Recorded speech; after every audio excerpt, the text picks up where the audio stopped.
টাকা ধার চেয়েছিল। বললাম, এই মুহূর্তে আমার কাছে নেই, দিতে পারবো না। বলল, ইটস ওকে। তারপর থেকেই আমাকে এড়িয়ে চলতে শুরু করলো।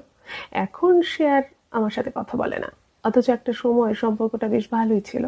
বাবা অসুস্থ, ৩,০০০ টাকা দরকার, ওষুধ কিনতে হবে। টাকা ধার চাইতেই না করিনি, সঙ্গে সঙ্গে ৩,০০০ টাকাটা তুলে দিয়েছিলাম তার হাতে। টাকাটা পেয়ে বলল, পরশুদিন স্যালারি পেয়েই দিয়ে দিচ্ছি। বছর পেরিয়ে গেল। একদিন আমার দরকারেই টাকাটা চাইলাম। বলল, এতটা নীচ মন তোর, এই কটা টাকা কি আমি দিতাম না? তার জন্য চাইতে হলো? এমন ভাবে সে বলল, আমি টাকাটা চেয়ে যেন বিরাট অপরাধ করে ফেলেছি। আমি আর টাকাটা পাইনি তার থেকে। আমি এখন তার কাছে অচেনা মানুষ।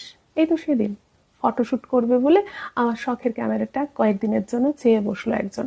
শখের জিনিস, তাই দিতে রাজি হলাম না। ইনিয়ে বিনিয়ে সে আমাকে অনেক কথা শুনিয়ে দিয়ে গেল। বলল, স্বার্থপর। তারপর থেকে আমি তার ফ্রেন্ড লিস্টেই নেই। খুব ভালো ভালো কথা বলতো সে। আমি ভাবতাম আমার কাছের আপনজন সে।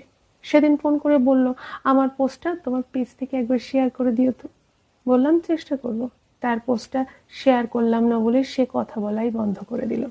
সম্পর্কের সমীকরণটাই বদলে গেল তারপর থেকে। এখন আর সম্পর্কই নেই তার সাথে।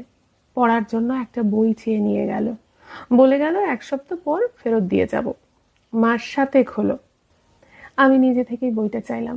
বলল, এ তো মহামূল্যবান কিছু রত্ন ছিল না, সামান্য একটা বই। তা না চাইলেও আমি দিয়ে দিতাম। এমনভাবে বলল, বইটা চেয়ে আমি তাকে অপমান করেছি। এখন দেখা হলে মুখ ফিরিয়ে চলে যায়, আর কথা হয় না। আমার লেখা পড়ে একজন ভীষণ প্রশংসা করত, সুন্দর সুন্দর কমেন্ট করত। আমাকে বলতো, এমন লেখা আমাকে বেঁচে থাকার রসদ যোগায়। সেই সূত্রেই তার সাথে আমার পরিচয়। আস্তে আস্তে খুব ভালো সম্পর্ক তৈরি হলো। এতটাই নিজের হয়ে গেল, আমি তখন তার সব থেকে বড় কাছের বন্ধু। একদিন সে নিজে থেকেই একটা গল্প লিখে আমাকে পাঠিয়ে বলল, তোমার পেজ থেকে পোস্ট করে দাও। আমি তার লেখাটা পোস্ট করলাম না বলে আমি হয়ে গেলাম তার প্রতিদ্বন্দ্বী। সে আর আমার লেখার প্রশংসা করে না, বরং আমাকে ইগনোর করেই চলে। হ্যাঁ, এটাই হয়। এইভাবেই পরিচিত মানুষ অপরিচিত হয়ে ওঠে। তখন মানুষ কিছুতেই আপনাকে পছন্দ করবে না।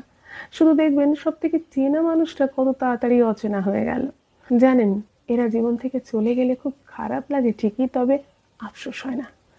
নিজের মনের কাছে যখন সৎ থাকবেন, তখন এই সংকীর্ণ স্বার্থের কাছে নিজেকে বিলিয়ে দিয়ে নিজেকে উদার প্রমাণ করতে যাবেন না কখনো। এই রকমের দু একটা মানুষ জীবন থেকে চলে গেলে জীবনের ভার মুক্ত হয়। তবে আমাদের সবার মনে রাখতে হবে, আপনার জায়গায় আপনিই ঠিক। কজন আর আপনার জন্য আপনাকে ভালোবাসে বলুন তো? মানুষ ভালোবাসে তার নিজের স্বার্থে।